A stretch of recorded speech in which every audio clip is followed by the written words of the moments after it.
मैं रणवीर सिंह यादव, भौतिक विज्ञान प्रवक्ता, डीएवी इंटर कॉलेज उरई। आज भौतिक विज्ञान की इस कक्षा में कक्षा 12 के विद्यार्थियों का स्वागत करते हैं। प्यारे बच्चों, पिछले क्लास में आपको विद्युत चुंबकीय प्रेरण चैप्टर का पार्ट 1 पढ़ाया था।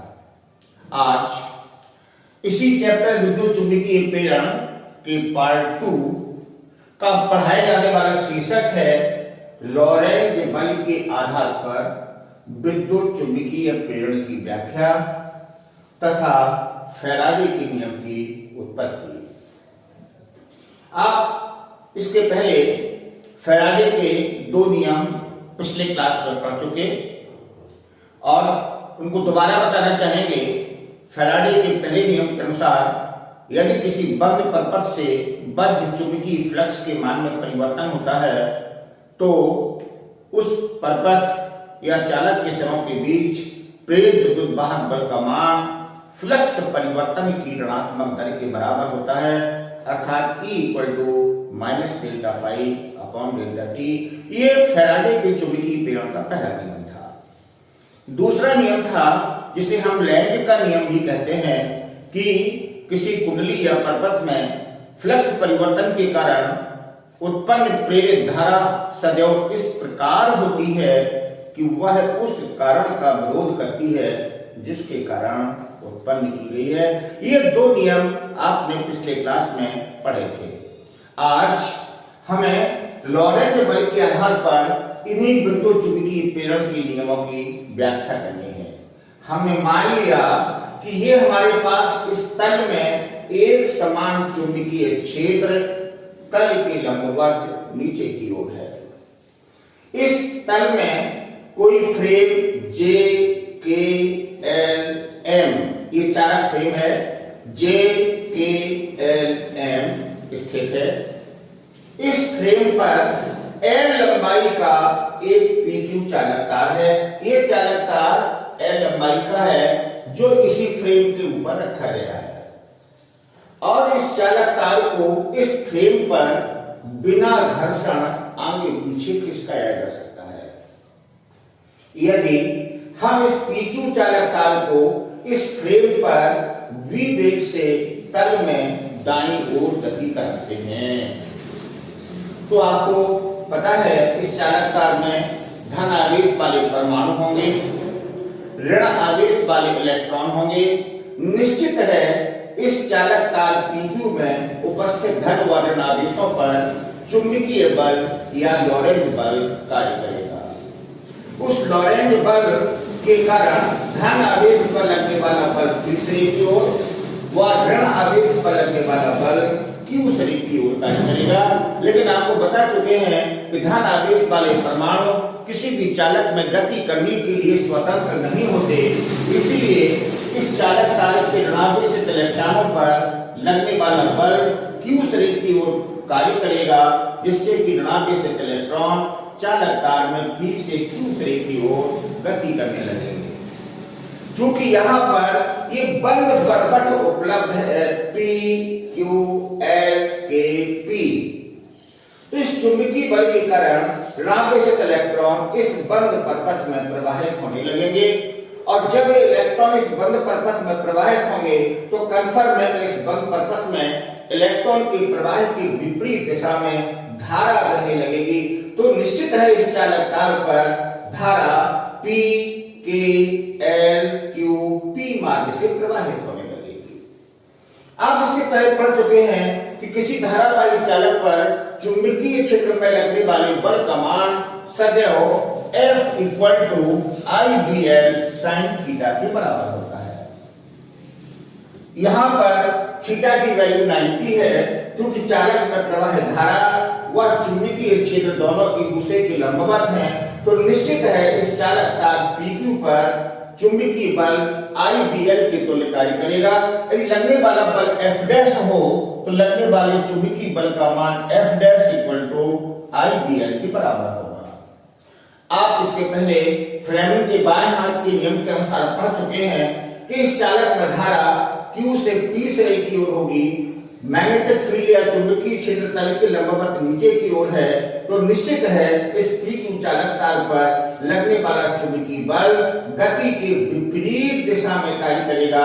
फ्लेमिंग का बाएं हाथ का नियम, ये आपका हो गया चुंबकीय क्षेत्र, ये धारा, ये बल, चुंबकीय क्षेत्र ये हो गया, धारा यहाँ को हो गई, तो लगने वाला बल चालक पर गति की विपरीत दिशा में कार्य करेगा और इस बल की numerical value F' equal to IBL के बराबर होगी। इसका अर्थ ये हुआ कि अगर हम चालक तार को अचर वेग से गति कराना चाहते हैं तो हमें इस चालक तार पर F' के बराबर व विपरीत एक अतिरिक्त बल लगाना होगा। अतः चालक तार को नियत वेग से गति कराने के लिए लगाए गए अतिरिक्त बल का मान F equal to minus F' equal to minus IBL के तुल्य होगा। इस बल के प्रभाव में ये चालक तार गति करेगा। माना कि ये चालक तार डेल्टा t समय में डेल्टा x दूरी तय करके नई स्थिति P' में पहुंच जाता है, तो PQ से नई स्थिति P' तक विस्थापित होने में किए गए कार्य का मान W equal to F into delta x के बराबर होगा। तो इसकी वैल्यू का मान minus IBL into delta x के बराबर हो गया। क्योंकि यहां से यहां तक की दूरी विस्थापित दूरी का मान डेल्टा x है, तो यह भी निश्चित है डेल्टा x का मान B इंटू डेल्टा t के बराबर होगा। तो यहां से कार्य का मान हो गया W equal to minus IBL into B into delta t। यदि इस समयांतराल डेल्टा t में प्रवाहित आवेश का मान Q हो तो निश्चित है Q equal to I into delta t के तुल्य होगा। इस यहाँ पर इसकी वैल्यू का मान Q हो गया, ये हो गया W equal to minus QBLB या W upon Q equal to minus BLB। इस किए गए कार्य व आवेश के अनुपात को इस चालक तार के सिरों के बीच विद्युत वाहक बल यानी E कहते हैं। ये चालक तार इस अवस्था में एक सेल की भांति व्यवहार करेगा और इस सेल के लिए विद्युत वाहक बल का मान एक अंक आवेश को प्रवाहित करने में किए गए कार्य के तुल्य होता है, अर्थात E equal to minus BLB। ये हो गया समीकरण नंबर 1। चालक तार के सिरों के बीच प्रेरित विद्युत वाहक बल का मान E equal to minus BLB के तुल्य हो गया। ये इक्वेशन 1 हो गई। अब देखें, जब ये चालक तार PQ से डेल्टा t समयांतराल में डेल्टा x दूरी विस्थापित होकर नई स्थिति या नई पोजीशन P' में पहुंचा, तो इस चालक तार के द्वारा बद्ध फ्लक्स के मान में परिवर्तन हो गया। क्योंकि इसके द्वारा पहले बद्ध एरिया का मान ये था और अब बद्ध एरिया का मान ये हो गया। इस एरिया वृद्धि के कारण इससे बद्ध फ्लक्स के मान में परिवर्तन होगा। इस फ्लक्स परिवर्तन का मान delta phi equal to B into delta A के बराबर होगा। डेल्टा A की वैल्यू का मान अगर चालक तार की लंबाई L है, इस डिस्टेंस का मान डेल्टा x है, तो डेल्टा A इक्वल टू क्षेत्रफल में परिवर्तन डेल्टा A का मान L इंटू डेल्टा x के बराबर हो गया। इस वैल्यू का मान यहां रखा तो यह हो गया delta phi equal to B L delta x। और चूंकि डेल्टा x की वैल्यू का मान B इंटू डेल्टा t के तुल्य है, तो यहां से हो गया delta phi equal to B L B delta t। तो यहां से आ गया delta phi upon delta t equal to B L B। ये समीकरण 2 हो गया। अगर हम समीकरण 1 और 2 को कंपेयर करें तो कंपेयर करने पर कंफर्म हो गया E equal to minus delta phi upon delta t। यही फैराडे के चुंबकीय प्रेरण का पहला नियम है। इस प्रकार से लॉरेंट बल के आधार पर फैराडे के नियम का सत्यापन हो गया। फैराडे के प्रथम नियम का यहां से सत्यापन हो गया। यहां पर ये ऋण चिन्ह शो करता है कि फ्लक्स परिवर्तन विद्युत वाहक बल विरोध के कारण उत्पन्न होता है, अर्थात ये विरोध दर्शाता है कि प्रेरित धारा इस प्रकार होगी जो फ्लक्स परिवर्तन का विरोध करेगी। इसके आधार पर फैराडे के द्वितीय नियम यानी लैंड के नियम की भी पुष्टि हो जाती है। बच्चों, इस चैप्टर का दूसरा शीर्षक है स्वप्रेरण, सेल्फ इंडक्शन। सेल्फ इंडक्शन या स्वप्रेरण का अर्थ यह है कि यदि किसी कुंडली से बद्ध फ्लक्स के मान में परिवर्तन होता है या किसी कुंडली में धारा प्रवाहित की जाती है तो उसके चारों ओर चुंबकीय क्षेत्र उत्पन्न हो जाता है। यदि किसी कुंडली में प्रवाहित धारा के मान में परिवर्तन किया जाए तो उस कुंडली से बद्ध चुंबकीय फ्लक्स में परिवर्तन के कारण प्रेरित विद्युत वाहक बल उत्पन्न हो जाता है तथा कुंडली के बंद परपथ में होने पर प्रेरित धारा उत्पन्न हो जाती है। इस घटना को स्वप्रेरण की घटना कहते हैं। मान लिया कि ये हमारे पास एक कुंडली है, इसको बंद परपथ में एक धारा नियंत्रक बैटरी व कुंजी के द्वारा जोड़ा गया। इस कुंडली में धारा प्रवाहित हो रही है। यदि इस धारा नियंत्रक के द्वारा इस कुंडली में प्रवाहित धारा के मान में परिवर्तन किया जाए अर्थात मुख्य धारा के मान को बढ़ाया जाए तो प्रेरित धारा मुख्य धारा में हुए परिवर्तन का विरोध करेगी, तो निश्चित रूप से प्रेरित धारा मुख्य धारा के विपरीत दिशा में उत्पन्न हो जाएगी। यदि इसी कुंडली में धारा नियंत्रक के द्वारा मुख्य धारा के मान को घटाया जाए तो प्रेरित धारा मुख्य धारा के घटने का विरोध करेगी, जिससे कि प्रेरित धारा मुख्य धारा की दिशा में उत्पन्न हो जाएगी। इसका अर्थ ये हुआ कि प्रेरित धारा मुख्य धारा के विपरीत दिशा में भी हो सकती है, प्रेरित धारा मुख्य धारा की दिशा में भी हो सकती है। इस घटना का नाम है स्वप्रेरण। अगला है स्वप्रेरण गुणांक।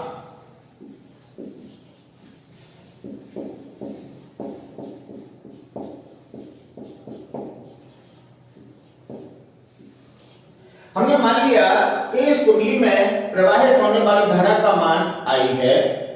तो अभी आपको बताया किसी कुंडली से बद्ध फ्लक्स का मान कुंडली में प्रवाहित धारा पर निर्भर करता है। यदि प्रवाहित धारा का मान I व कुंडली के प्रत्येक फेरे से बद्ध चुंबकीय फ्लक्स का मान फाई व इस कुंडली में कुल फेरों की संख्या n हो तो इस कुंडली से बद्ध कुल फ्लक्स का मान n फाई कुंडली में प्रवाहित धारा के अनुप्रमानुपाती होगा अर्थात n फाई प्रोपोर्शनल I।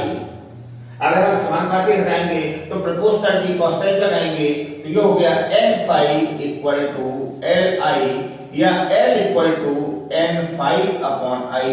यहाँ पर l एक नियतांक है जिसे इस कुंडली का स्वप्रेरण गुणांक या स्वप्रेरकत्व कहते हैं। तो इस फार्मूले के अनुसार हम स्वप्रेरकत्व या स्वप्रेरण गुणांक को डिफाइन कर सकते हैं कि किसी कुंडली में एकांक धारा प्रवाहित करने पर कुंडली से बद्ध फ्लक्स ग्रंथिकाओं की संख्या को उस कुंडली का स्वप्रेरण गुणांक या स्वप्रेरकत्व कहते हैं। अगर हम इसको ऐसे कहें कि माना कि इस कुंडली में प्रवाहित धारा के मान में परिवर्तन किया गया और परिवर्तन करने पर इस कुंडली के सिरों के बीच प्रेरित विद्युत वाहक बल का मान E है, तो आप पढ़ चुके हैं इसके पहले E equal to minus L delta I upon delta T। अभी आपने किया कि स्वप्रेरण गुणांक का पहला फार्मूला हुआ L equal to L phi upon I।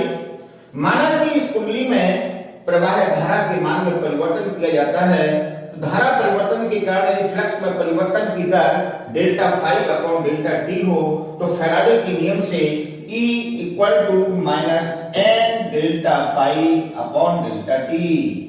ये आप फैराडे के चुंबकीय प्रेरण के नियम में पढ़ चुके। इसी को हम ऐसे भी कह सकते हैं minus delta n phi upon delta T।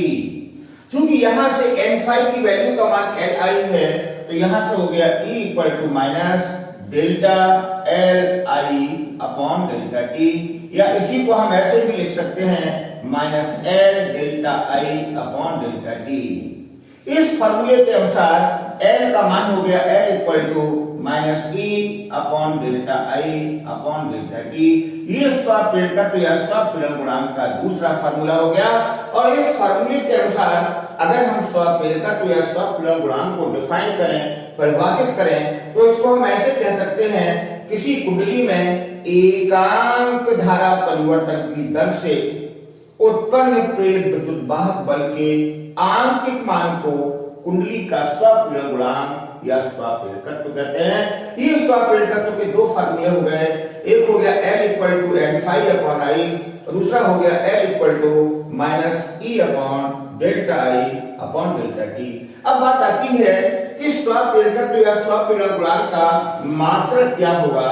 ध्यान दें, स्वप्रेरकत्व या स्वप्रेरण गुणांक का SI मात्रक या M के S मात्रक सदैव हेनरी होता है। तो स्वप्रेरण गुणांक का SI मात्रक हेनरी हो गया। इसको याद रखना है, स्वप्रेरण गुणांक या स्वप्रेरकत्व का SI मात्रक हेनरी होता है। यदि हम इसका यहां इस फार्मूले से विमीय सूत्र निकालें तो अभी आपने किया L इक्वल टू इसकी न्यूमेरिकल वैल्यू हो गई E upon delta I upon delta T. ये हमने स्वप्रेरकत्व की न्यूमेरिकल वैल्यू ले ली। इसके अनुसार L इक्वल टू E यहां पर इसका मात्रक होता है वोल्ट, ये हो गया इसका मात्रक वोल्ट इनटू सेकेंड बटे एम्पियर। वोल्ट होता है कार्य बटे आवेश, तो ये हो गया आपका कार्य बटे आवेश इनटू ये हो गया सेकेंड और ये हो गया एम्पियर। अगर इसका हम अब विभव सूत्र निकालें तो यहां पर इस विभव सूत्र हो गया, यहां पर कार्य के लिए हो गया mL2t-2, सेकेंड के लिए हो गया t, आवेश के लिए हो गया at और एम्पियर के लिए हो गया a। तो इसका विभव सूत्र हो गया mL2t-2 a-2। ये हो गया स्वप्रेरकत्व का विभव सूत्र mL2t-2 a-2। ये हुआ स्वप्रेरकत्व या स्वप्रेरण गुणांक का विमीय सूत्र और ये हो गया स्वप्रेरण एवं स्वप्रेरण गुणांक। इस स्वप्रेरण या स्वप्रेरण गुणांक के तमाम एग्जाम्पल हैं, जैसे कि जितनी भी हमारी प्रतिरोधक कुंडलियां बनाई जाती हैं उन कुंडलियों के अंदर दो तारों को किसी लकड़ी के बेलन पर दोहरा लपेटा जाता है, दो तारों को एक साथ मिलाकर के लपेटा जाता है और दोनों में ही धाराएं एक दूसरे के विपरीत दिशा में होती हैं, जिससे कि उस कुंडली में टोटल फ्लक्स का मान शून्य होता है, जिससे कि धारा परिवर्तन करने पर उसमें कोई प्रेरित धारा उत्पन्न नहीं होती।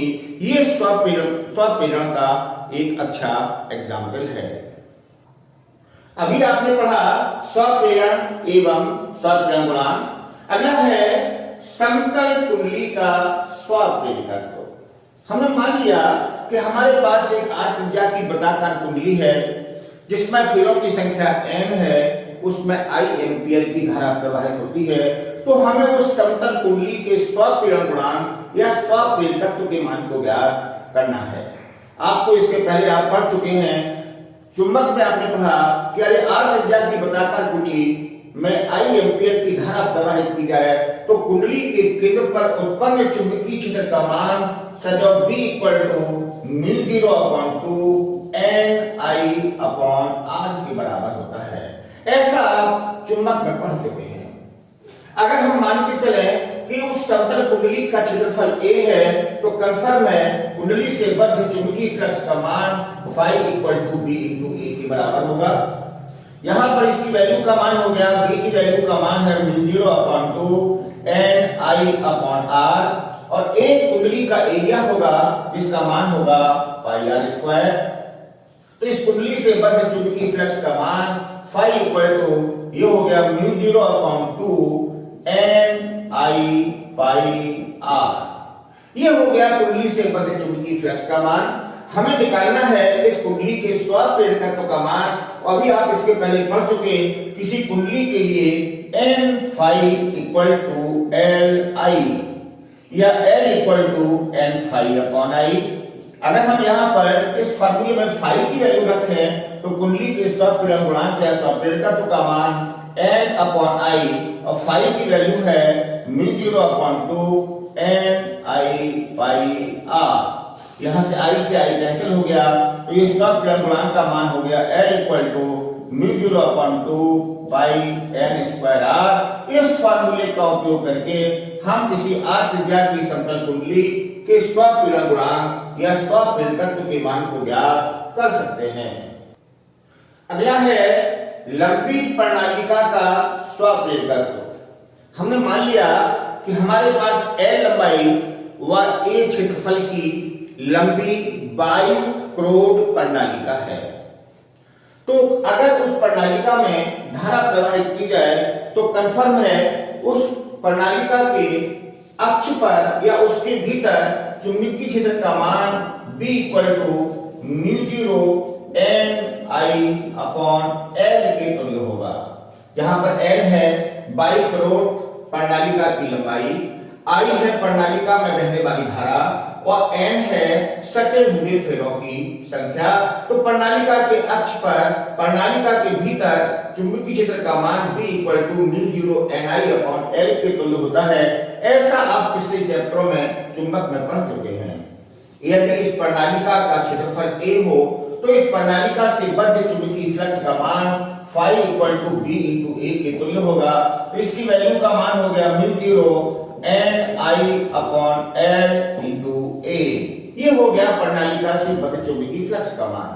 हमें इस प्रणालिका का स्वपीड़कत्व या स्वपीड़न गुणांक का मान ज्ञात करना है और स्वपीड़न गुणांक का फार्मूला होता है L equal to N phi/I।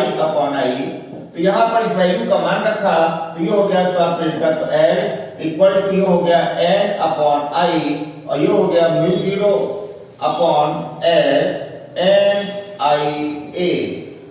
यहां पर I से I कैंसिल हो गया, तो इसके स्वपीड़कत्व का मान हो गया L equal to μ0 N square A/L।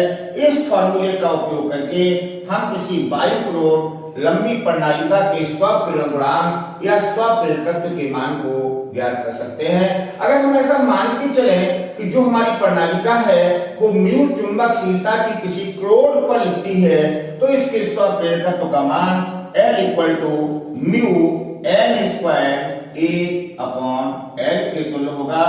यहाँ पर म्यू लिपटे हुए पदार्थ की चुंबकशीलता है।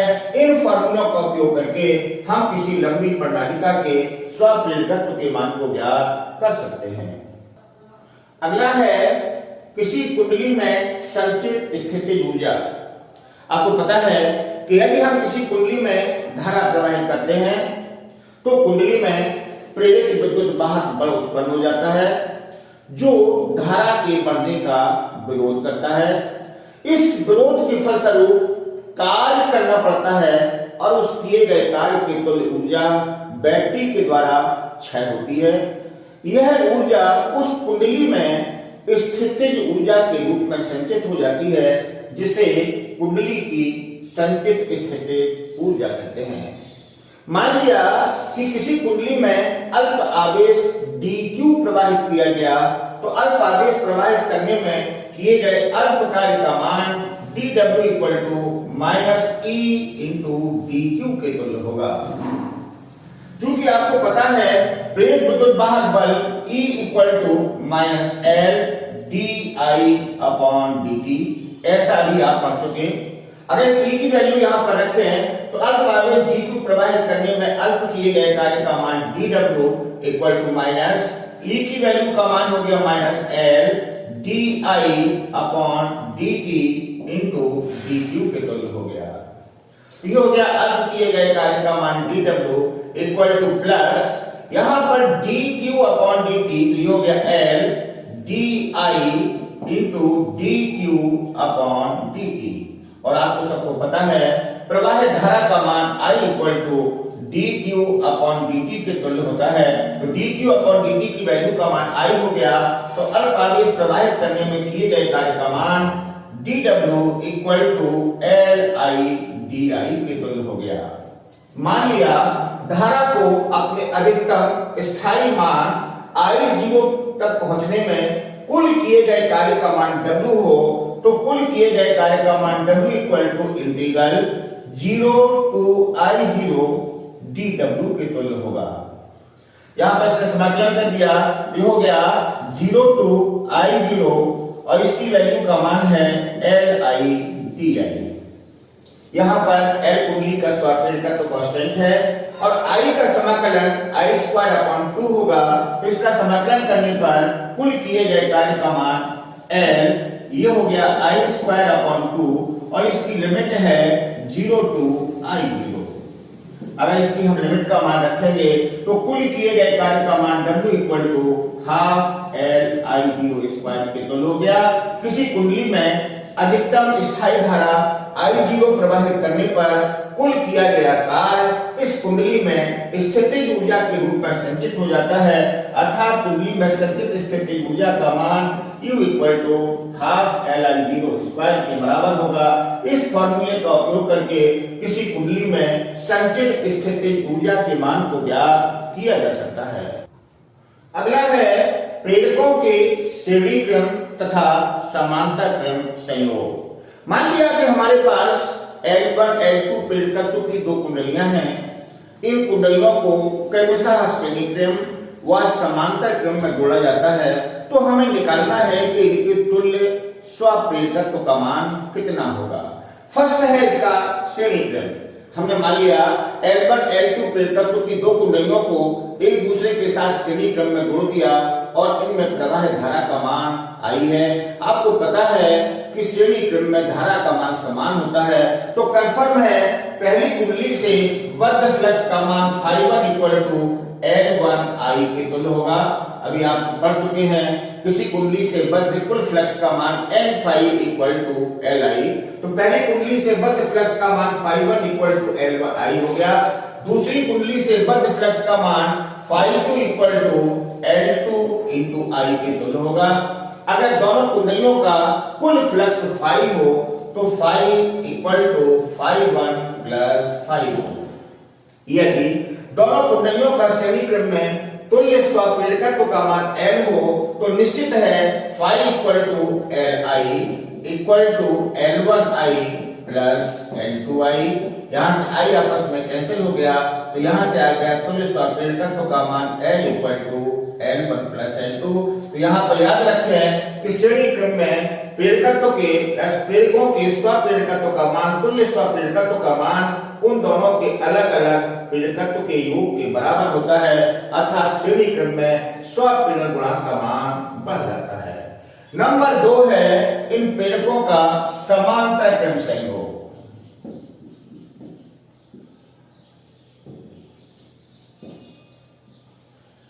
यदि L1 L2 प्रेरकत्व की दो कुंडलियों को एक दूसरे के साथ समांतर क्रम में जोड़ा जाता है और इनमें बहने वाली धाराएं क्रमशः I1 I2 व कुल धारा का मान I हो तो निश्चित है I = I1 + I2 के तुल्य होगा। इसी को हम ऐसे भी कह सकते हैं di/dt = di1/dt + di2/dt।